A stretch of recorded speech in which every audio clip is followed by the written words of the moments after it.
सुप्रभात बच्चों, मैं आपका हिंदी विषय अध्यापक अर्जुन तुंदवाल अपने YouTube चैनल में आपका हार्दिक स्वागत करता हूं, अभिनंदन करता हूं। आज हम जिस बिंदु पर बात करने वाले हैं उसका नाम है रीढ़ की हड्डी। कक्षा 9 की बात करें तो कक्षा 9 के पाठ्यक्रम के अनुसार जो हमारी पुस्तक है कृतिका, वहां से हम ये पाठ पढ़ने वाले हैं। इनका जो लेखक है उनका नाम है जगदीश चंद्र माथुर। जगदीश चंद्र माथुर का परिचय हम इससे पूर्व वाले वीडियो में पढ़ चुके हैं, तो आज उनकी एकांकी रीढ़ की हड्डी पर बात करेंगे। रीढ़ की हड्डी नाम से ही जाहिर हो रहा है कि हमारे जो पीछे बैक में बैकबोन जिसे कहते हैं उसी को कहा जाता है रीढ़ की हड्डी। ये रीढ़ की हड्डी एकांकी से कवि क्या साबित करना चाहता है, इसका क्या उद्देश्य? बहुत ही अच्छी एकांकी है, व्यंग्यात्मक है, हास्यपद है और इसी से हमें सीख भी मिलती है। तो छोटी सी जानकारी मैं आपको बता दूं कि रीढ़ की हड्डी एकांकी के लेखक हो गए जगदीश चंद्र माथुर। ये एक व्यंग्य प्रधान एकांकी है, व्यंग्य किया जा रहा है, कमेंट के द्वारा बताया जा रहा है। और इस एकांकी का एक ही उद्देश्य है कि हमारे समाज में जो अशिक्षित नारी है उसको समाज में शिक्षा दी जाए। नारी शिक्षा को समाज में स्थान दिलाना, प्रतिष्ठा दिलाना ही इस एकांकी का उद्देश्य है। और इस एकांकी में क्या बताया गया है, इसमें लड़कियों की उपेक्षा पर ध्यान आकर्षित किया गया है। लड़के पर ज्यादा ध्यान दिया जाता है और लड़कियों पर कम ध्यान दिया जाता है। अगर लड़की ज्यादा पढ़ लिख लेती है तो उसके बारे में अनाप शनाप बातें पूछी जाती है, अनाप शनाप बातें बताई जाती है कि ये अगर ज्यादा पढ़ ली तो घर का काम कौन करेगा, गृहस्थी कौन चलाएगा। अगर ये लड़कियां ही पढ़ लेती है तो फिर लड़कों का क्या काम रह जाएगा। कहने का मतलब बहुत सारी ऐसी चीजें हैं जिनके जैसे उदाहरण दिया है यहाँ पर गोपाल प्रसाद जी ने कि शेर के बाल होते हैं शेरनियों के नहीं, अर्थात लड़के होते हैं पढ़ने के लिए, लड़कियां नहीं होती है। इसी तरह से अगर इस एकांकी की बात करें तो इसके जो पात्र हैं, मुख्य पात्रों की बात करें तो इसमें रामस्वरूप, प्रेमा, उमा, गोपाल प्रसाद और शंकर। मैं एक सामान्य तौर पर एक कहानी के तौर पर पहले बता देता हूं कि रामस्वरूप और प्रेमा दोनों पति पत्नी हैं। दोनों क्या है? पति पत्नी। और इनकी पुत्री का नाम है उमा। ये उमा है, ये बीए तक पढ़ी लिखी है। क्लियर? इस घर का जो नौकर है उसका नाम है रतन। तो समाचार मिलते हैं कि रामस्वरूप को कि गोपाल प्रसाद और उनका ये गोपाल प्रसाद है, इनका पुत्र है शंकर। ये शंकर और गोपाल प्रसाद हमारे घर आ रहे हैं। ये घर पर आ रहे हैं किसके? रामस्वरूप और प्रेमा के घर। किसको देखने? उमा को देखने। रामस्वरूप और प्रेमा पूरी तैयारी करती है। घर में जो भी साफ सफाई का काम है, इनके लिए क्या बनाना है, क्या नाश्ता देना है, किस तरह से इनकी व्यवस्था करनी है, सारी चीजें करते हैं।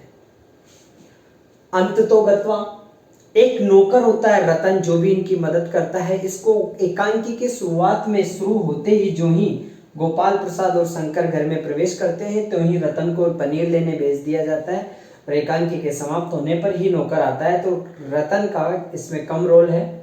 बात करें तो रामस्वरूप, प्रेमा और उमा, गोपाल प्रसाद और शंकर। तो रामस्वरूप और प्रेमा इनके स्वागत की तैयारियां कर रहे हैं। गोपाल प्रसाद और शंकर कहाँ आ जाते हैं? रामस्वरूप और प्रेमा के घर। गोपाल प्रसाद और शंकर हंसी टिटोलियों में बातें करते हैं। गोपाल प्रसाद और शंकर की एक सोच होती है कि लड़की कम पढ़ी लिखी होनी चाहिए, ज्यादा बात चातुर्य नहीं होनी चाहिए और घर गृहस्थी का काम संभालने वाली होनी चाहिए। उसको सभी तरह के काम आने चाहिए, परंतु इसके साथ साथ ही वह सुंदर भी होनी चाहिए। चाहे वो लीपापोती करके, चाहे सौंदर्य प्रसाधन सामग्री का प्रयोग करके ही सुंदर हो, पर होनी चाहिए। रामस्वरूप इनसे झूठ बोलकर अपनी बेटी के विवाह करवाने की बात करता है। जब पता चलता है गोपाल प्रसाद और शंकर के सामने उमा चाय और पान लेके आती है तो उमा चश्मा लगा के रखती है। गोपाल प्रसाद और शंकर उमा को देख लेते हैं। देखने के बाद गोपाल प्रसाद और शंकर चौंक के पड़ते हैं। रामस्वरूप से पूछते हैं कि चश्मा, कहने का मतलब ये ज्यादा पढ़ी लिखी है परंतु बात को संभाल लेते हैं। कौन? उनके पिता। थोड़ी देर बाद कहा जाता है गोपाल प्रसाद के द्वारा कि तुम्हारी बेटी को गाना बजाना भी आता है कि नहीं आता है? रामस्वरूप के कहने पर उमा उनको संगीत सुनाती है और जिस संगीत का नाम होता है वह है मेरे तो गिरधर गोपाल कोई दूसरा न कोई। वह बहुत अच्छा सुनाती है। परंतु जो ही संगीत वो बोलने लगती है तो उसकी नजर शंकर पे पड़ जाती है और शंकर पे पड़ते ही किसकी नजर, उमा की नजर शंकर पे पड़ जाती है और वो चुपचाप हो जाती है। गोपाल प्रसाद फिर पूछते हैं कि बहुत अच्छा गया, इसको कुछ पेंटिंग वगैरह भी आती है? तो गोपाल रामस्वरूप बोलते हैं कि हाँ पेंटिंग भी आती है। पेंटिंग जो लगी हुई है ये इसी की बनाई हुई है, कपड़े सिलने भी आते हैं, मेरे कपड़े भी इसी ने बनाए हैं। परंतु गोपाल प्रसाद को अखरता है कि सारे जवाब रामस्वरूप दे रहा है, उमा क्यों नहीं दे रही है। गोपाल प्रसाद के इतना कहते ही उमा बोलती है कि हाँ हाँ मैं बोलूंगी, मैं चुप नहीं बैठूंगी। तो उसने इशारा किया, लड़कियां क्या तुम इस तरह से नाप तोल कर लेते हो? समाज में लड़कियों की कोई इज्जत नहीं होती है जो हमारे बारे में इतने प्रश्न किए जा रहे हैं। इतना सुनकर ही गोपाल प्रसाद कहता है कि क्या हमें बेइज्जत करने के लिए यहाँ बुलाया गया है रामस्वरूप? इतने में ही पढ़ाई की बात होती है तो शंकर के बारे में पूछा जाता है कि शंकर कितना पढ़ा लिखा है। तो उसने भी कॉलेज के बारे में बताया। तो इसकी हकीकत, जो शंकर की हकीकत थी, इसकी रीढ़ की हड्डी टूटी हुई थी और इस रीढ़ की हड्डी टूटने की वजह ये थी कि एक बार गर्ल्स हॉस्टल में इसने लड़कियों को छेड़ दिया था और वहां पर इसकी पिटाई हुई थी, जिसकी वजह से रीढ़ की हड्डी में चोट आ गई थी, जिसकी वजह से वो आज भी टेढ़ी पीट करके बैठता है। इस बात को वह शंकर के सामने और गोपाल प्रसाद के सामने, रामस्वरूप के सामने रखते, इस बात को सुनकर ही वो गुस्सा हो जाते हैं, उठकर वहां से चले जाते हैं। इस कहानी को, इस एकांकी को हम अब विस्तृत पढ़ेंगे, बिंदुवार पढ़ने की कोशिश करेंगे। सबसे पहले रामस्वरूप द्वारा मेहमान का स्वागत। कौन कौन से मेहमान आने वाले थे? गोपाल प्रसाद और शंकर। रामस्वरूप व प्रेमा की चिंता होती है कि हम उनका स्वागत किस तरह से करेंगे। गोपाल प्रसाद और शंकर आ जाते हैं। गोपाल प्रसाद और रामस्वरूप की हंसी मजाक शुरू होती है, फिर लड़की के बारे में बातचीत होती है, उमा से बातचीतें होती हैं और फिर उमा उनको डांटती है किस तरह से। शुरुआत करते हैं रामस्वरूप द्वारा मेहमान के स्वागत की तैयारी। एकांकी है। पर्दा खुलने पर बाबू रामस्वरूप अपने नौकर के साथ मिलकर अतिथि कक्ष को सजा रहे थे। वे तख्त बिछाकर नौकर को दरी और चादर लाने का आदेश देते हैं। नौकर बिछाने की चादर के बजाय मालकिन प्रेमा से धोती मांगता है। इस पर मालकिन गुस्सा हो जाती है और वहीं पर आ जाती है। अब रामस्वरूप और प्रेमा के बीच में क्या बातचीत होती है? रामस्वरूप प्रेमा को बताते हैं कि उसे बिछाने वाली चादर मंगाई थी। प्रेमा नौकर को अलमारी से चादर लाने का आदेश देती है। रामस्वरूप कमरे में हारमोनियम भी रखवाते हैं। तभी प्रेमा बताती है कि बेटी उमा तो रूठी हुई है, वह न तो पाउडर लगाने को तैयार है, न शादी के लिए उत्साहित है। रामस्वरूप पत्नी को कहते हैं कि बेटी को संभालने समझाने की जिम्मेदारी तुम्हारी है।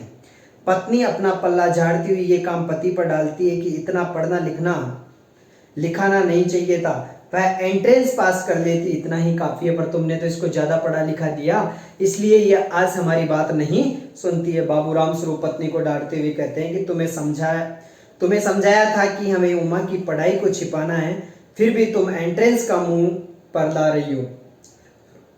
क्योंकि जो गोपाल प्रसाद और शंकर आने वाले थे उनको पढ़ी लिखी लड़की नहीं चाहिए थी। रामस्वरूप आने वाले अतिथि गोपाल प्रसाद के बारे में बताते हैं कि वे यूं तो वकील हैं तथा सभा सोसाइटियों में जाते हैं, परंतु बहू अधिक पढ़ी लिखी नहीं चाहते। कैसे दकिया सोने ख्याल है इनके। उनका बेटा तो बाप से भी आगे है, वह बीएससी करने के बाद मेडिकल कॉलेज में पढ़ रहा है, परंतु लड़की वह भी कम पढ़ी लिखी चाहता है। इतना कहकर रामस्वरूप पत्नी को कहते हैं कि वह उमा बेटी को समझा बुझा कर ठीक ढंग से नीचे ले आए।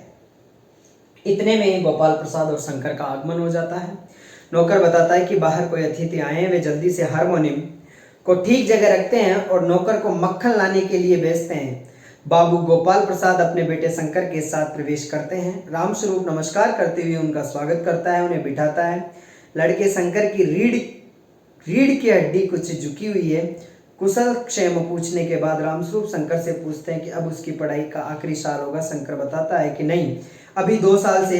इतने में गोपाल प्रसाद बीच में बोल जाते हैं और कहते हैं कि 1 साल ये बीमार हो गया था। आजकल बीमारियां चलती रहती है, आजकल के बच्चों को कहाँ बाहर की चीजें सूट करती है, तो ये 1 साल बीमार हो गया था, इसलिए 1 साल का इसने गैप ले लिया और अब 1 साल नहीं, अभी 2 साल बाकी है। यानी कि वह जो रीढ़ की हड्डी वाली घटना थी, जो हॉस्टल वाली बात थी, वह उससे छुपा रहा है। अब गोपाल प्रसाद और रामस्वरूप के बीच में अजी मजाक हो जाए। गोपाल प्रसाद अपने जमाने की बातें याद करते हुए कहते हैं कि इस जवान उम्र में स्कूल से आकर दर्जनों कचौड़ियां खा जाते थे, फिर भी खाने के समय भूख नहीं लगती थी। उस जमाने में आज की तरह खेल की सुविधाएं नहीं थी, फिर भी उनकी पाचन शक्ति बहुत थी। फिर वे पढ़ने लिखने को रौब दिखाते थे कि वे एक बार पढ़ने बैठते हैं तो 12 घंटे पढ़ते रहते हैं। उनके ज़माने का मैट्रिक पास भी आज एमए से अच्छी तरह अंग्रेजी लिखता है। रामस्वरूप गोपाल प्रसाद की बातों का समर्थन करते हैं और शंकर ही करता रहता है, मतलब हंसता रहता है। अचानक गोपाल प्रसाद रामस्वरूप से कहता है कि अब सीधे बिजनेस की बात की जाए। रामस्वरूप बिजनेस की बात सुनकर हकपका जाता है कि ये बिजनेस क्या बला है।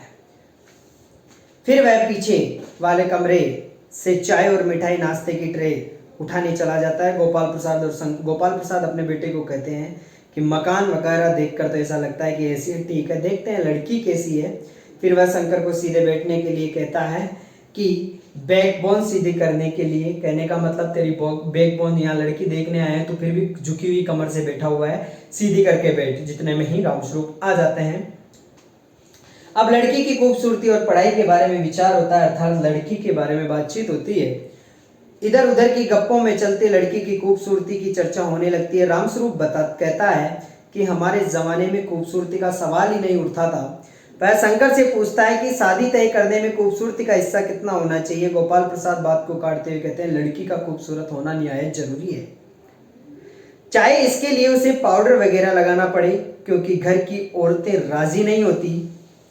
गोपाल प्रसाद लड़की की पढ़ाई के बारे में स्पष्ट कहते हैं कि हमें ज्यादा पढ़ी लिखी लड़की नहीं चाहिए, कौन भुगतेगा उसके नखरों को, बस हद से हद मैट्रिक पास होनी चाहिए। उनका बेटा शंकर भी इसी बात का समर्थन करता है। हाँ जी, हमें कौन सी नौकरी करवानी है। गोपाल प्रसाद कहता है लोग कहते हैं जब लड़कों को बीए एमए पढ़ाया है तो बहुएं भी ग्रेजुएट लो, परंतु क्या लड़कों की पढ़ाई और लड़कियों की पढ़ाई एक ही बात है? मर्दों का काम है पढ़कर काबिल होना। अगर औरतें भी अंग्रेजी अखबार पढ़ने लगी, पॉलिटिक्स का बहस करने लगी तो गृहस्थी कैसे चलेगी? वे तर्क देते हैं जनाब, मोर के पंख होते हैं मोरनी के नहीं, शेर के बाल होते हैं शेरनी के नहीं। कुछ बातें दुनिया में ऐसी होती है सिर्फ मर्दों के लिए है। ऊंची तालीम भी ऐसी चीजों में से एक है। इतने में हंसी मजाक में ही रामस्वरूप बोलते हैं हाँ हाँ सही बात है, ऐसा ही होना चाहिए। क्योंकि वो रामस्वरूप जी उनसे बोलते हैं कि हाँ मर्दों के दाढ़ी आती है औरतों के नहीं।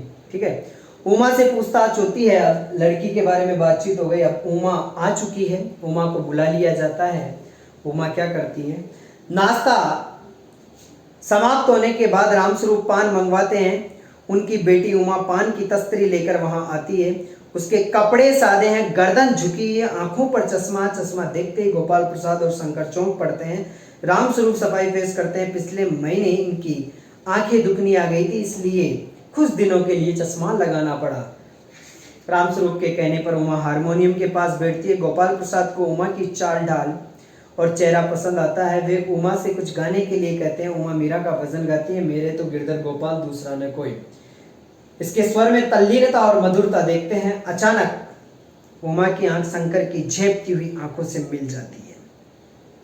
वह गाते गाते रुक जाती है। गोपाल प्रसाद उमा से पूछते हैं क्या उसे पेंटिंग वेंटिंग आती है? रामस्वरूप कहते हैं कमरे में टंगी सारी तस्वीरें उसी की बनाई हुई है। फिर सिलाई के बारे में पूछा जाता है। रामस्वरूप कहते हैं घर के सारे कपड़े, यहाँ तक कि उनकी कमीजें भी वही बनाती है, वही सीती है। गोपाल प्रसाद पूछते हैं कि बेटी कुछ इनाम विनाम है? उमा चुप रहती है। रामस्वरूप सफाई देते हैं कि ये बेचारी शर्माती है। इतने में शर्माने की बात को लेकर अब वह प्रत्युत्तर देती है और उमा किस तरह से डांटती है शंकर को देखकर। गोपाल प्रसाद रुके स्वर में कहते हैं कि जरा इसे भी तो मुंह खोलने दिया जाए, और वह जय बोलती है। उमा दृढ़ स्वर में कहती है क्या जवाब दूं बाबूजी, जब कुर्सी मेज बिकती है तो दुकानदार कुर्सी मेज से कुछ नहीं पूछता है, सिर्फ खरीदार को दिखला देता है। पसंद आ गई तो अच्छा, वरना चलते बने। ये महाशय जो मेरे खरीदार बनकर आए हैं, इनसे जरा पूछिए क्या लड़कियों के दिल नहीं होता? क्या उनको चोट नहीं लगती? क्या बेबस भेड़ बकरियां हैं जिन्हें कसाई अच्छी तरह देखभाल कर सकता है? गोपाल प्रसाद उमा की बातों को अपमानजनक मानते हुए उमा से कहते हैं और आप जो इतनी देर से नापतोल कर रहे हैं, जरा अपने इन साहबजादे से पूछिए कि अभी पिछली फरवरी में ये लड़कियों के हॉस्टल के इर्द गिर्द क्यों घूम रहे थे और वहां से कैसे भगाए गए थे? गोपाल प्रसाद पूछते हैं, तो क्या तुम पढ़ी लिखी हो? उमा कहती है, हाँ मैंने बीए पास की है, कोई चोरी नहीं की है, नहीं आपके पुत्र की तरह ताक झांक करके कायरता दिखाई है, मुझे अपनी इज्जत और मान का ख्याल है। गोपाल प्रसाद उमा की पढ़ाई के बारे में सुनकर उखड़ जाते हैं, वे इसे सरासर धोखा कहते हैं। बीए पास, ओफो गजब हो गया, झूठ का भी कुछ ठिकाना है। वे वापस जाने लगते हैं। उमा आखिरी चोट करती हुई कहती है, जरूर जाइए, लेकिन घर जाकर जरा ये पता लगाइए कि आपके लाडले बेटे की रीढ़ की हड्डी भी है या नहीं, यानी बैकबोन। बैकबोन। गोपाल प्रसाद अपमानित होकर वापस चले जाते हैं। रामस्वरूप धम से सोफे से बैठ जाते हैं और अचानक गेट खुलते हैं और रतन आता है। पनीर। कहने का मतलब वह पनीर लेने गया था, परंतु उसे पता नहीं कि गोपाल प्रसाद और शंकर गुस्सा होकर चले जाते हैं। तो कहने का मतलब एक लड़की के माध्यम से, अगर एक लड़की ज़्यादा पढ़ी लिखी होती है तो उसे शादी विवाह के लिए नापा जाता है, तोला जाता है, उसके लिए पूरी तहकीकात की जाती है। एक लड़की को कम पढ़ा लिखा होना यहाँ पर एक गलत बताया गया है। तो इसीलिए इस कहानी, इस एकांकी का उद्देश्य नारी शिक्षा को समाज में स्थान दिलाना। एक कहने का मतलब यह है कि अगर उमा कॉलेज में नहीं जाती, बीए नहीं करती, पढ़ती नहीं, तो उसे कैसे पता चलता है कि हॉस्टल में शंकर जैसे लड़के ताका जाके करते और उसकी पिटाई हुई थी, उसी की वजह से उसकी रीढ़ की हड्डी टूटी हुई है। इसलिए इस एकांकी का नाम रखा गया है रीढ़ की हड्डी, अर्थात शंकर की बैकबोन किस तरह से टूटी हुई है उसका परिचय कराते हुए नारी शिक्षा को यहाँ पर बढ़ावा दिया गया है। नारियों को पढ़ाना चाहिए, अच्छे से पढ़ाना चाहिए, इसी बात का संकेत यहाँ पर एकांकी के द्वारा दिया गया है। आप सभी को एकांकी समझ में आई होगी। विस्तृत एकांकी पुस्तक से अध्ययन करें और फिर से इसी एकांकी का भाव समझने के लिए आप फिर से एक बार इसको दोबारा पढ़ें ताकि स्थायी रूप से एकांकी आपके दिलो दिमाग में बैठ जाए।